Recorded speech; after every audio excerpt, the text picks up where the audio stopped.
जिस क्षण मनुष्य जन्म लेता है उसी क्षण उसकी मृत्यु की घड़ी भी समय के गर्भ में लिख दी जाती है। किंतु यदि कोई उस निश्चित समय से पहले ही इस संसार को छोड़ दे तो क्या होता है? क्या उसकी शेष आयु नष्ट हो जाती है? क्या आत्महत्या करने वाला मृत्यु के बाद शांति पाता है, या उसका संघर्ष वहीं से आरंभ होता है जहां उसे लगता था कि सब समाप्त हो जाएगा? यह ऐसा रहस्य है जिसे जानने की इच्छा स्वयं मिथिला के सम्राट राजा जनक के मन में भी उठी थी। तब उन्होंने ब्रह्मज्ञानी महर्षि अष्टावक्र से यह प्रश्न किया, और जो उत्तर मिला उसने केवल मृत्यु का नहीं बल्कि जीवन का भी सबसे बड़ा रहस्य खोल दिया। मिथिला की राजसभा सजी हुई थी। विद्वान, अऋषि, ब्राह्मण और मंत्री अपने अपने स्थान पर विराजमान थे।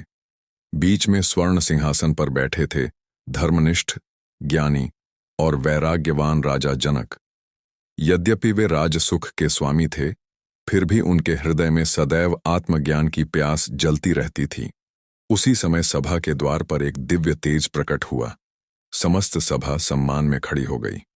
वे थे ब्रह्मज्ञानी महर्षि अष्टावक्र, जिनके ज्ञान के आगे बड़े बड़े मनीषी भी नतमस्तक हो जाते थे।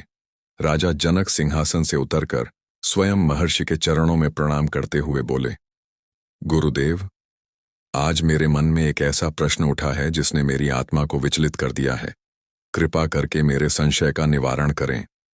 महर्षि अष्टावक्र ने स्नेहपूर्वक कहा, राजन, जिज्ञासा ही ज्ञान का द्वार है। निसंकोच होकर अपना प्रश्न पूछो। राजा जनक बोले, गुरुदेव, संसार में अनेक लोग दुर्घटना, युद्ध, महामारी अथवा अन्य कारणों से अकाल मृत्यु को प्राप्त होते हैं। कुछ लोग दुख, मोह या निराशा में पड़कर आत्महत्या भी कर लेते हैं। मेरे मन में यह जानने की तीव्र इच्छा है कि ऐसी स्थिति में उनकी शेष आयु का क्या होता है। क्या वह व्यर्थ चली जाती है, या ईश्वर की व्यवस्था में उसका भी कोई रहस्य छिपा है? सभा में गहरा मौन छा गया। महर्षि अष्टावक्र ने अपनी आंखें बंद की, मानो वे सूक्ष्म लोक का दर्शन कर रहे हों।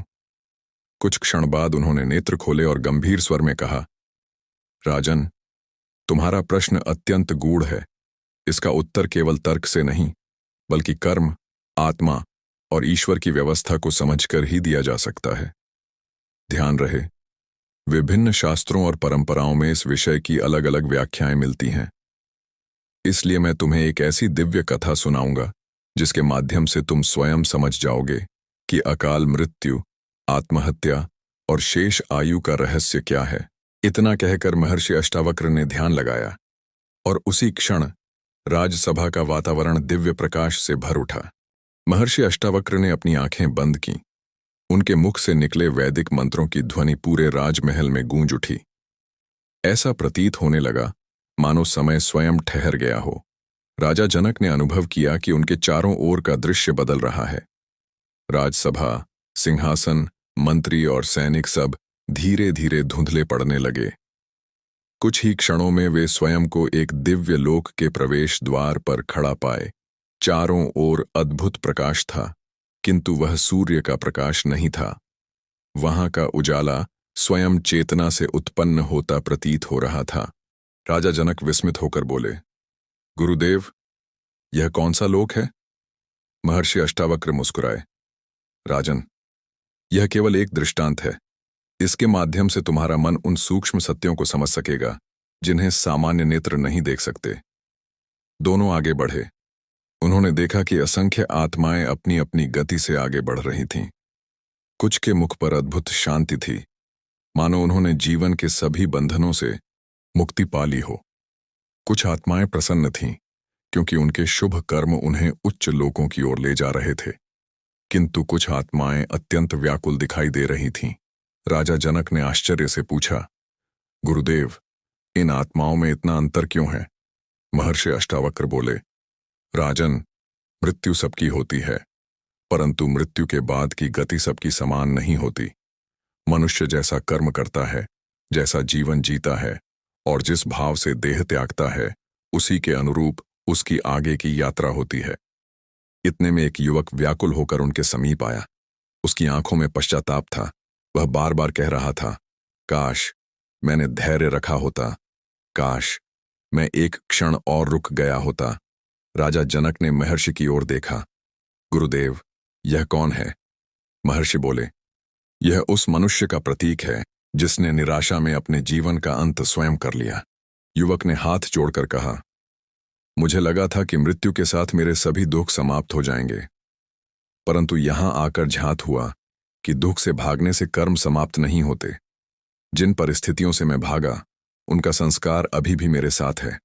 राजा जनक का हृदय द्रवित हो उठा। उन्होंने पूछा, क्या इसका अर्थ यह है कि आत्महत्या करने वाले को कभी शांति नहीं मिलती? महर्षि अष्टावक्र ने गंभीर स्वर में उत्तर दिया, राजन, किसी भी आत्मा के विषय में एक जैसा निर्णय देना उचित नहीं है। ईश्वर का न्याय अत्यंत सूक्ष्म है। प्रत्येक आत्मा का निर्णय उसके संपूर्ण कर्म, उसके अंतःकरण, उसके भाव और ईश्वर की करुणा के अनुसार होता है। इसलिए किसी व्यक्ति की मृत्यु के आधार पर उसके अंतिम परिणाम का निर्णय मनुष्य नहीं कर सकता। फिर वे आगे बोले, हाँ, इतना अवश्य कहा गया है कि जीवन ईश्वर का अमूल्य वरदान है। उसे जानबूझकर त्यागना कर्मों की यात्रा को सरल नहीं बनाता। राजा जनक ने पुनः प्रश्न किया, किंतु गुरुदेव, मेरी जिज्ञासा अभी भी शांत नहीं हुई। यदि किसी मनुष्य की आयु 70 वर्ष लिखी थी और उसने 40 वर्ष में ही देह त्याग दी, तो शेष 30 वर्षों का क्या होता है? महर्षि अष्टावक्र कुछ क्षण मौन रहे, फिर बोले, राजन, यही वह रहस्य है जिसे समझने में अनेक लोग भूल कर बैठते हैं। शेष आयु को केवल वर्षों की संख्या समझ लेना उचित नहीं है। आयु केवल समय नहीं, बल्कि कर्मों के अवसर, अनुभवों की परिपक्वता और आत्मा के विकास का माध्यम भी है। कुछ आध्यात्मिक परंपराओं में कहा गया है कि यदि किसी कारण से जीवन अधूरा रह जाए, तो आत्मा को उन अधूरे संस्कारों और कर्मों के परिणामों का सामना आगे भी करना पड़ता है। अन्य परंपराएं कहती हैं कि ईश्वर की व्यवस्था प्रत्येक आत्मा के लिए अलग होती है, इसलिए इस विषय में कोई एक सार्वभौमिक नियम बताना संभव नहीं। राजा जनक ध्यानपूर्वक सुन रहे थे। महर्षि ने आगे कहा, स्मरण रखो राजन, मनुष्य को इस रहस्य को जानने से अधिक अपने वर्तमान जीवन को धर्म, करुणा और धैर्य के साथ जीने की चिंता करनी चाहिए। इतने में आकाश से एक दिव्य नाद सुनाई दिया। सामने एक विशाल भवन प्रकट हुआ, जिसके द्वार पर स्वर्ण अक्षरों में लिखा था, धर्म ही सृष्टि का आधार है। महर्षि बोले, राजन, अब समय आ गया है कि तुम उस सभा का दर्शन करो जहां प्रत्येक कर्म का लेखा समझाया जाता है। वहां तुम्हारे अगले प्रश्नों का उत्तर और भी स्पष्ट होगा। राजा जनक ने गहरी सांस ली और महर्षि अष्टावक्र के साथ उस दिव्य सभा की ओर कदम बढ़ा दिए। आगे का भाग देखने के लिए सब्सक्राइब जरूर कर ले। देखने के लिए धन्यवाद।